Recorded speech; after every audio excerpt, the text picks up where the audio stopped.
23.12. deň do Vianoc a my tu máme ďalšiu epizódu Plektrum Podcasts. To kúkate, čo? Si nečakali, že už nahrávam, čo? Je to prekvapenie. No, tak začneme témou predvianočnou. Dajte nejaký tip na darček vianočný. Akože asi to je už jedno, nestíha, ale že čo je taký dobrý tip na tento rok? Ale paradoxne dneska, keď som počúval reklamy v aute, tak niekto garantoval doručenie darčekov ešte aj tento deň. Takže hypoteticky to stíhate. Nechcem robiť reklamu, aj neviem, kto to bol, ale dá sa to. Počkaj, platí ťa ten človek, alebo tá firma? Ak ma počuje, tak by ma mohol zaplatiť. OK, ale keďže ťa doteraz nezaplatil, tak to kľudne môžeš povedať, podľa mňa. Ale fakt neviem, kto to bol. OK. A tú otázku si položí dosť všeobecne. O kom sa bavím? O manželke, o deťoch, o priateľke? Neviem, niečo, čo...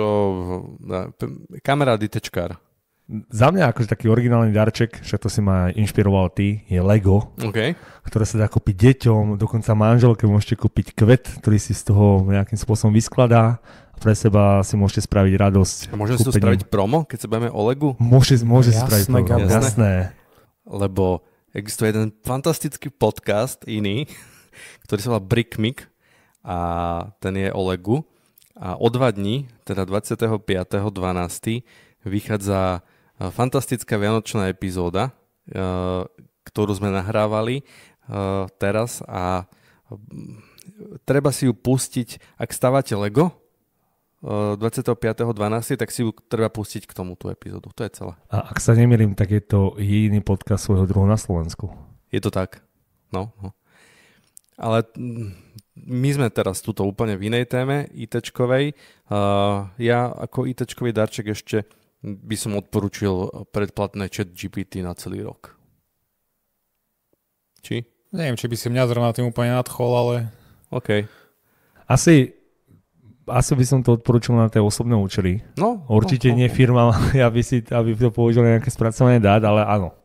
Ja si tiež z času na čas predplatím, nemám síce každý mesiac, niekedy intenzívnejšie potrebujem. Ja to väčšinou riešim tak, že potrebujem to, tak si to zaplatím na ten mesiac, používam potom mi to chýba zrazu a... Ja už to regulárne používam na vyhľadávanie všetkého možného proste.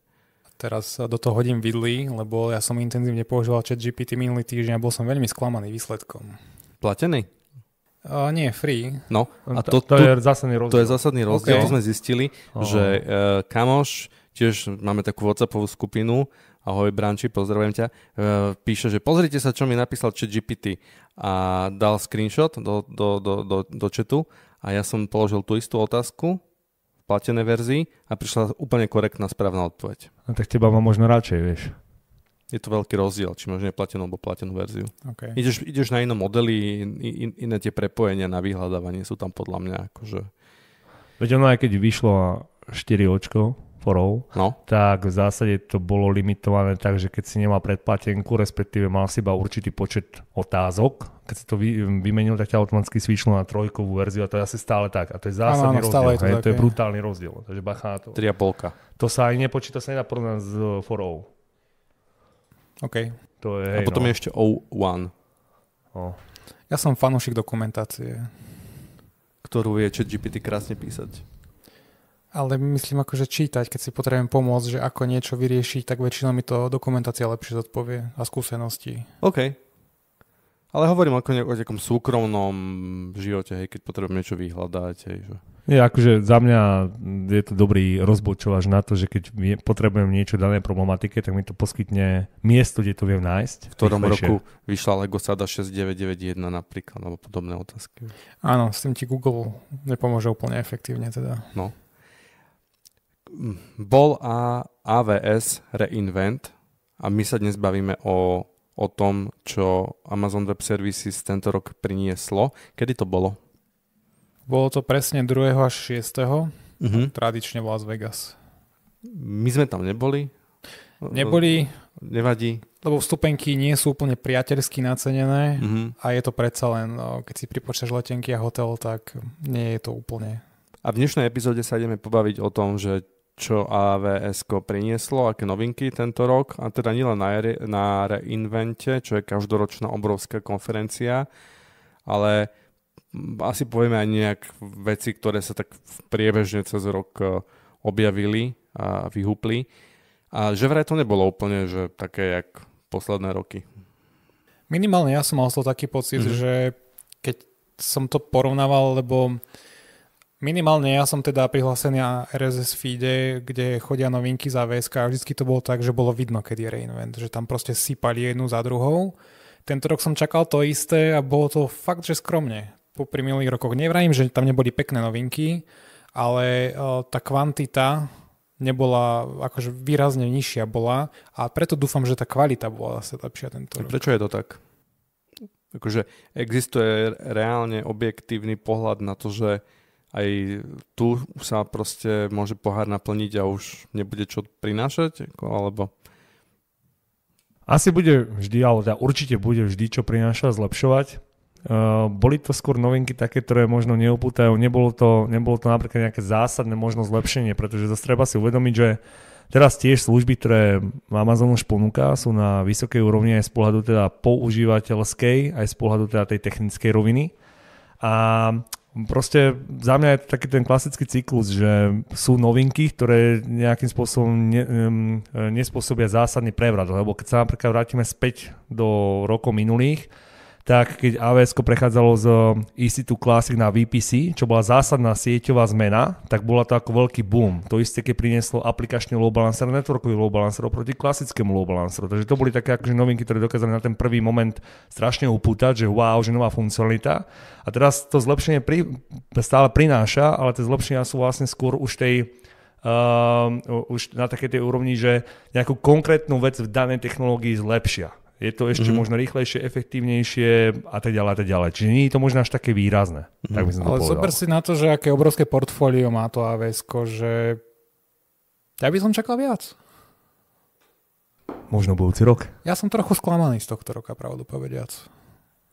Akože o to menej na učenie na certifikácie, lebo nepriniesli až toľko noviniek, ale fakt som s takou nádejou ten RSS feed refreshoval každý deň a bol taký prázdny. Tu by som ešte poznamenal, lebo to RSS samo viackrát spomínal, že odporúčame sa subscribenúť na RSS AWS. Má tam viac kategórií, myslím, že aj z pohľadu security, z pohľadu týchto noviniek a tak ďalej. A taktiež vlastne aj Microsoft Web Services majú, Microsoft Amazon Services majú tiež. Microsoft Amazon Services, wow! Microsoft Azure Services má tie svoje RSS-ko a oplatí sa tie novinky sledovať, pretože vám to rovno vyskočí a viete v podstate skôr ako vaša konkurencia, že niečo nové AWS-ko zmenilo. A aby to nebolo iba o tom, že o tom vravíme, tak URL-ky na tieto všetky veci, čo spomíname, nájdete v popise tohto dielu. Na všetkých dobrých podcastových platformách. Presne tak. A Spotify. Teraz si mohol niekoho uraziť, ak nepoužívať dobrú podcastovú platformu. Ale no tak. Dobre, tak poďme na to. Poďme detailne sa pozrieť, že čo vás zaujalo tento rok z portfólia AWS ako novinky, ako služby, nejaké use casey, kde sa to dá využiť, na čo sa to dá použiť, aby sme mali k tomu taký nejaký lepší postoj.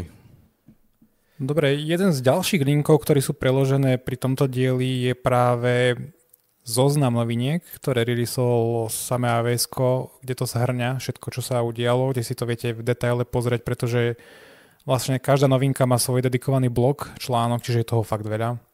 Nebudeme to tu určite rozoberať do hĺbky. A takisto chystajú aj webinár, ktorý bude 30. januára od 9. do 1. kde tiež bude vlastne rozprávať o tom, čo releasili nové, čiže bude to priamo zo zdroja, môžete si to vypočuť. Link na event tiež nájdete v popise.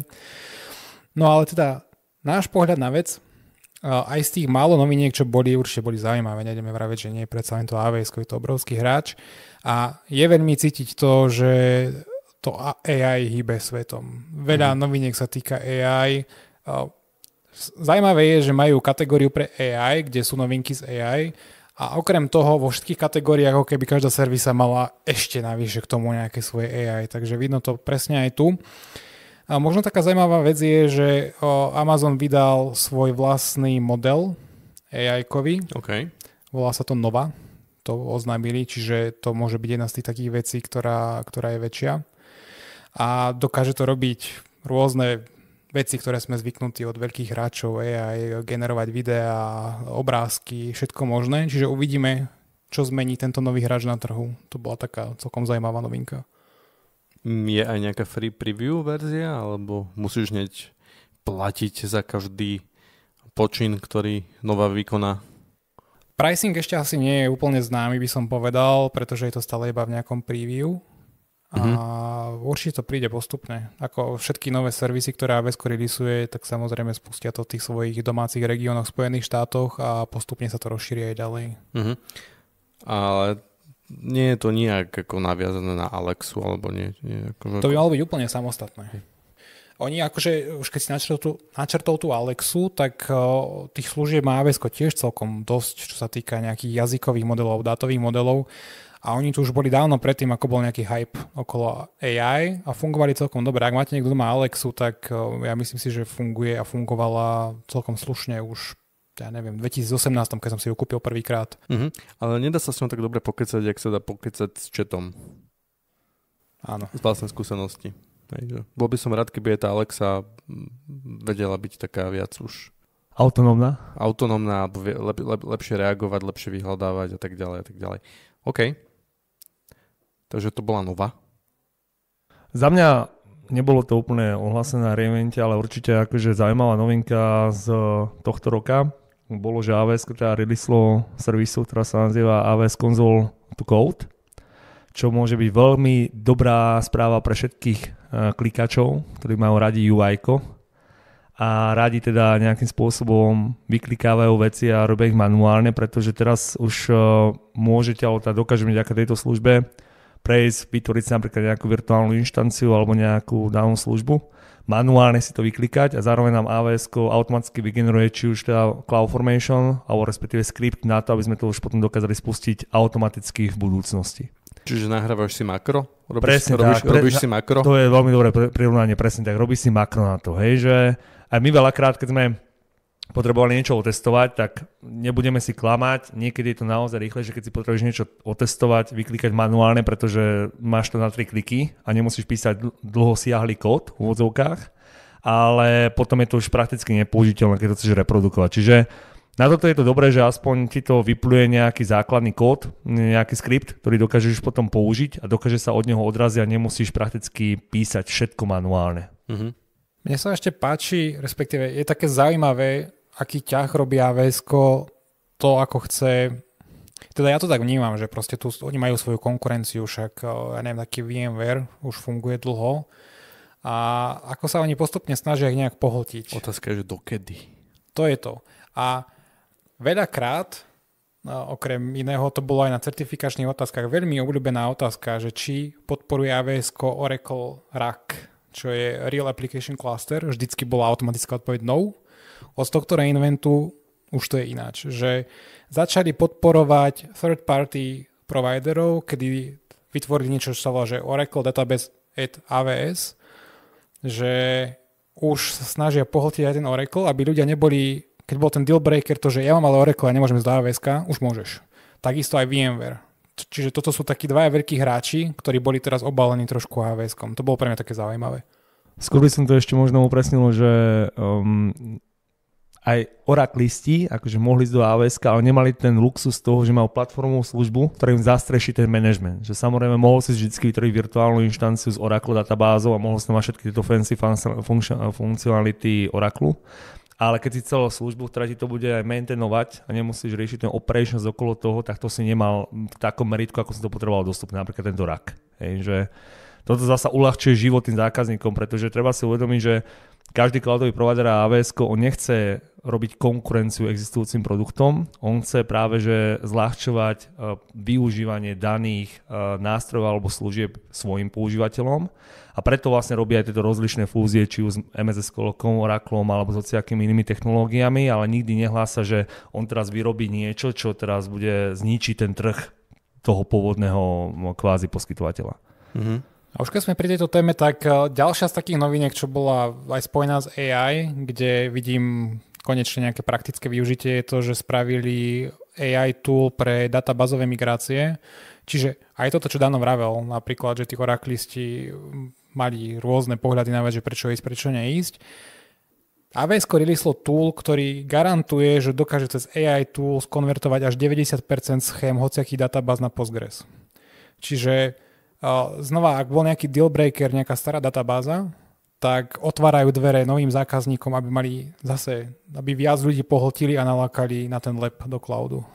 Takže tu vidíme to prelínanie AI a veľmi skrátke ešte ďalšia vec, čo je taká posledná z tých AI, čo ma zaujali, je to, že aj do GuardDuty pridali AI-ko, čo je nejaký security tool. A tu je znova to využitie toho AI-ka, kde vidím tú jeho silu, že dáva zmysel. Proste pomáha to tým zákazníkom byť nejakým spôsobom chránený. Že tie modely dokážu predikovať nejaké problémy a dokážu to vyriešiť, čiže toto je tiež jedna z noviniek, ktoré releasli. Jo, pri tej bezpečnosti môžeme ako kľudne zostať, pretože ďalšia taká novinka, ktorá napríklad zaujala mňa, je pre všetkých používateľov, ktorí používajú ECS, čo je Elastic Container Service. Áno. No, dobre. To viem aj ja. Hej, ale som chcel povedať computer, potom že kontajner. No. A špeciálne vlastne pre tých, ktorí sú na AWS Fargate, to znamená nepoužívajú vlastné virtuálne inštancie, ale používajú teda computing power AWS, kompletne, ktoré je vlastne pod jeho správou. Tak AWS umožňuje už enkrypciu diskov, na ktorých vlastne bežia jednotlivé kontajnery a reálne tých virtuálnych inštancií ako takých, KMS-kom, ktoré vlastne máte pod svojou kontrolou. Key Management System. Presne tak, KMS, Key Management Service. Tak. Okay. Čiže napríklad to je tiež z pohľadu bezpečnosti improvement. Zasa určite si viem predstaviť z pohľadu auditov a z pohľadu vlastne compliance, to bude niečo, čo budú mať sekuritáci radi.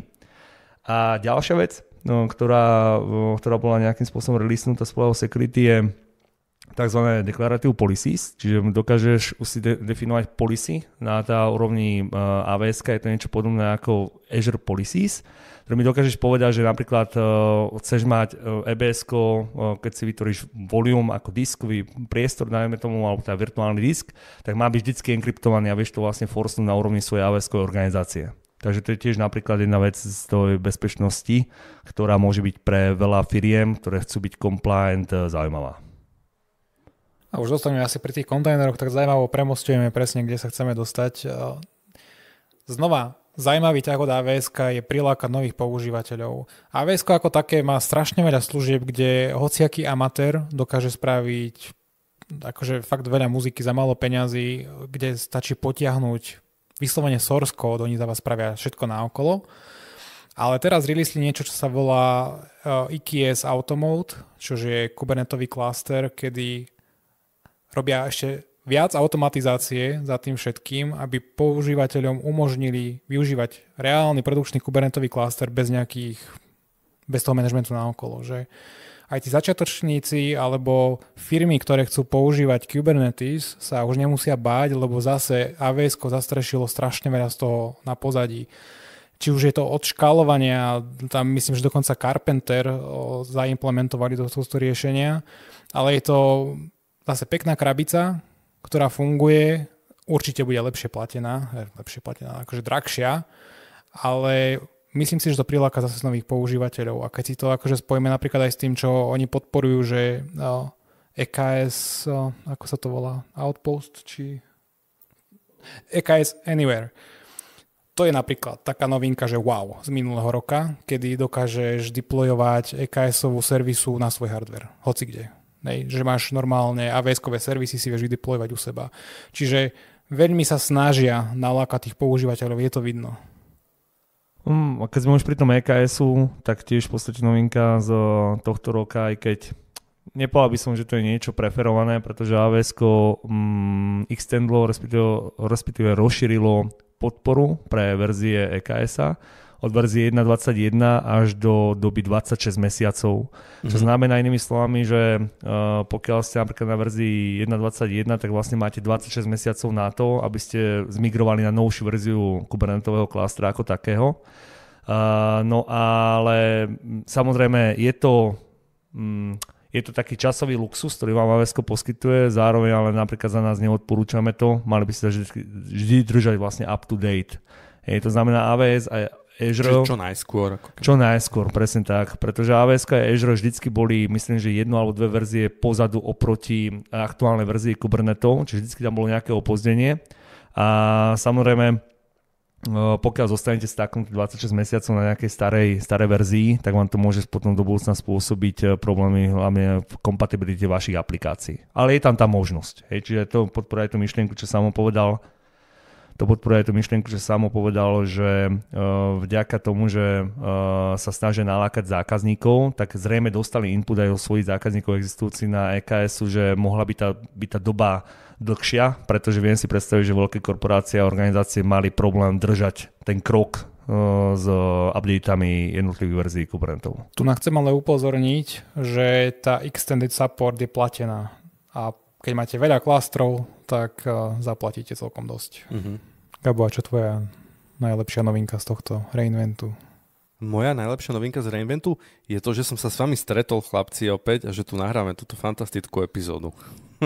Ale ešte kedysi dávno Da Vinci, keď sme spolu robili, tak viem, že to bol vždycky náš sen ísť na ten reinvent do Vegas a nikdy na to nebol budget. Áno, akože bol aj management commitment k tomu a rôzne spôsoby, ako to vymyslieť a zrealizovať, ale keď prišlo na lámanie chleba, tak presne tak, budget nepustil. Tak a koľko stojí stupenka vlastne? Okolo 2000, myslím. 1500-2000.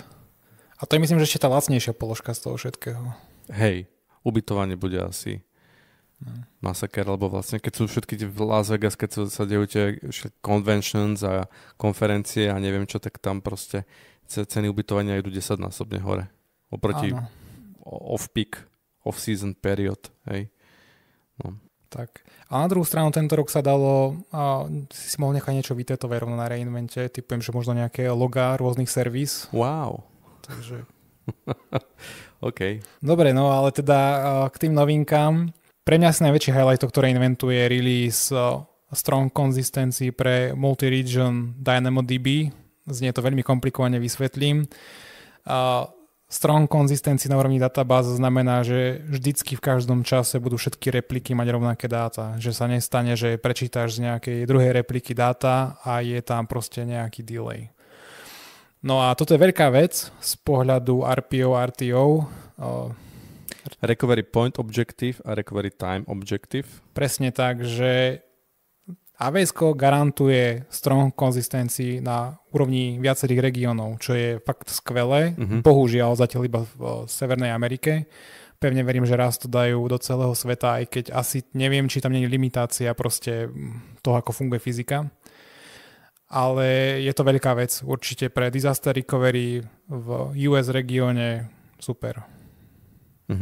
To znamená, že keď máš nejakú multi-AZ databázu, alebo... Multi-region. OK.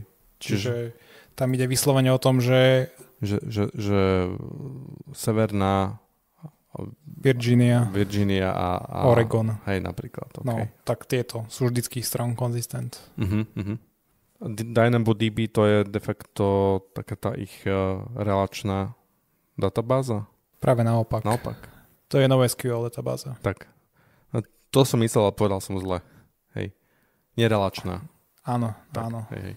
Jedna taká ďalšia vec, ktorá bola trochu prekvapila svojím spôsobom, že ma naučila niečo nové, čo som fakt nevedel, je, že vytvorili nový typ S3 bucketu. Ja som bol v tom, že S3 je proste objektový storage a zrazu som videl v tom release, že pridali sme tretí typ bucketov.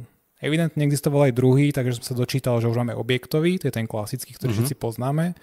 Potom je directory a teraz vytvorili aj tables, že už majú 3 typy S3 bucketov. Sú to tie špeciálne typy pre proste rôzne výpočty, kde potrebuješ mať vysokú rýchlosť, aby tie dáta boli uložené nejakým iným spôsobom. Takže je to tiež také trochu zvláštne, že ako oni ohýbajú tie servisy pre rôzne use casey. Častokrát sa stáva, že pridajú takúto nejakú feature a nakoniec to vznikne úplne nový produkt, že to potom oddelia vo výsledku, keď zistia, že že používajú to, že je to fajn a spraví sa z toho nová servisa. Čiže toto je tiež taká vec, že s tou S3 sa hrali a s tým releasli ďalšie 2 zaujímavé veci. Na S3 viete spraviť web appku deploynúť, kde dokážete zákazníkom dať nejaké rozhranie, aby si vedeli prechádzať objekty. Že im poskytnete priamo nejaký user interface ako nejakú vstupnú bránu k tomu bucketu. Čiže toto je super pre zákazníka. Častokrát sú tie use cases, že potrebuješ sprostredkovať tie dáta z objektu a nemal si ako, tak teraz proste vytvorili web app. Akože mohol by si cez IAM, hento, zaučiť ho, jak sa tam prihlási, to akože je s tým OK. Viem si predstaviť, že proste keď sa niekde odkladú nejaké backupy do S3 alebo niečo, tak ako vie to byť veľmi, vie to poslúžiť pekne. Ja sa tu usmievam už trošku pod pehocky, lebo je fascinujúce sledovať, ako sa Amazon aj Microsoft v týchto veciach kopírujú a zároveň predbiehajú niekedy. Pretože presne ako som vám spovedal, aj tá S3, celkovo napríklad ten Tables, aj v podstate file systém, ktorý v zásade emulujú na tej S3, tak v zásade Azure má storage account, kde už v podstate tiež tieto tabulky aj queues dokážete vlastne prevádzkovať. A špeciálne toto UI nad S3, ktorá v podstate vám umožňuje priamo pracovať so súbormi, ktoré sú v S3. Ak som teda vlastne pochopil samo, tak to nie je ale nástroj, ktorý si dokáže nainštalovať, je to stále iba cez browser dostupný nástroj, alebo? Malo by to tak byť, ako vravíš, plus pridali implementácie priamo, že si vieš do kódu naimplementovať nejakú časť, takže je to, myslím, že na všetkých strany hrané. Lebo napríklad pri Azure je už dlho Storage Explorer, to vlastne tiež aplikácia, ktorú Microsoft celkom efektívne naimplementoval, že používaš, alebo prechádzajú na to postupne, že vlastne máš Storage Explorer ako UI-kovú appku, napríklad v Chrome, vo Firefoxe vlastne používaš normálne svojho browsera a zároveň má možnosť to nainštalovať ako binárku na svoj počítač a to znamená, môžeš to používať vlastne rovnakým spôsobom, ako keby si bol, či už vlastne v browseri alebo na svojom počítači. A toto teraz vlastne presne mi evokovalo, že vlastne Amazon ide týmto smerom a snaží sa to integrovať, aby ten používateľský kvázi zážitok z tej servisy bol vždy rovnaký, aby sa nestalo to, že napríklad na lokále používaš CLI-ko, lebo nemal si inú možnosť. Ja si pamätám aj za našich čias, keď sme ešte robili spolu v Opene, sme mali presne ten problém, že potrebovali sme do aplikácie spraviť webové rozhranie. Teraz si nepamätám, či to bol nejaký mid-office, ale to je úplne jedno. A nebola na to služba. Hej. V zásade museli to chalani nakodiť a museli spraviť nejaké webové rozhranie. Teraz vlastne vďaka tomu v zásade už máš aplikáciu, ktorú dokážeš zákazníkom poskytnúť a dokážu cez ňu efektívne pristupovať. Ale to ma znova vedie k tomu, že ako keby tie novinky fakt boli mierené na to, že cítiť, že potrebujú nových zákazníkov, že potrebujú možno ani nie tých, ako majú teraz tú základňu a ďalších k ním, ale taký úplne nový typ zákazníkov, ktorí proste boli vyslovene blokovaní tým, že z rôznych dôvodov, či už to boli, že ja mám ten typ databázy, ktorý nie je supportovaný, alebo ja chcem bežať v svojom datovom centre a nechcem ísť do cloudu. To AWS releaseuje tie servisy tak, aby proste nalákalo všetkých. Aj môže byť, že akože menej skilled, alebo... Určite áno. Vravím, tie servisy, ktoré sú, ja keď som sa učil tento rok na certifikáciu, tak je tam taký vždycky prehľad týchto servis, tak sú veľmi user-friendly. Je to vyslovene drag and drop a máš produkčnú aplikáciu. Ďalšou takou novinkou môže byť Resource Gateway. V rámci AWS je to v podstate ďalšia služba popri TGVčka ako Transnet Gateway alebo teda Private Linku, kedy dokážeš naozaj si vytvoriť Resource Gateway, za ktorý schováš konkrétne teda resursy, alebo teda svoje služby. Je to tiež schované pod IPčko alebo DNSko a môžeš vlastne zdieľať svoje služby podobným spôsobom do rôznych účtov, respektíve do rôznych VPC-čiek naprieč rozličnými zákazníkmi. Takže vlastne v podstate AWS hlása, že pridalo nejakú akože kompetitívnu službu popri teda už existujúcich službách, ktoré sú. A to presne tiež vedie k tomu, čo som už spomínal, že toto sa stalo v minulosti aj s load balancermi v rámci AWS, pretože AWS malo kedysi iba Classic Load Balancer, ktorý vlastne podporoval aj L7 aj L4, čiže vlastne dokázal si balansovať trafik na úrovni TCP UDP versus HTTP HTTPS. Potom zistili, že je to fest používaná služba, začali to rozdielovať, vznikol aplikačný load balancer, networkový load balancer a pomedzi to ešte vlastne pridali napríklad gateway load balancer a tak ďalej a tak ďalej.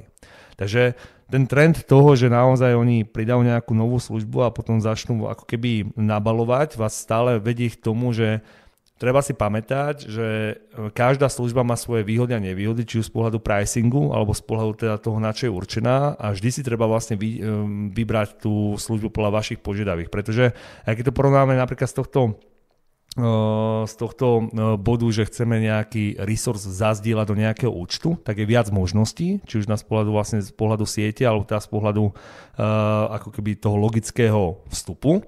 A obidve vlastne nesú svoje výhody, nevýhody. Hej? Že keď to prepojíme na úrovni sieťovej úrovne, keď to prepojíme na sieťovej úrovni, tak samozrejme vlastne ten zákazník získa prístup do celej našej sieťovej infraštruktúry, ale keď to prepojíme na takomto nejakom logickom bode, ktorý nám schová ako keby ten zbytok toho sveta, tak je to oveľa bezpečnejšie a zase je to niečo, vďaka čomu môžete byť viac compliance s tým, čo hlása v podstate vaša organizačná politika.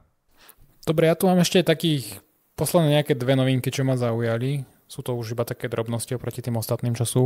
Jedna z nich je Enhanced Observability pre ECS-kový cluster, kedy AWS pridalo nejaké možnosti, ako mať viac dát z toho, čo ti beží v tom klastri. Čiže vidíš fakt veľa. Už je to celkom slušné a snažia sa nahradiť možno niektoré tooly na tú observability.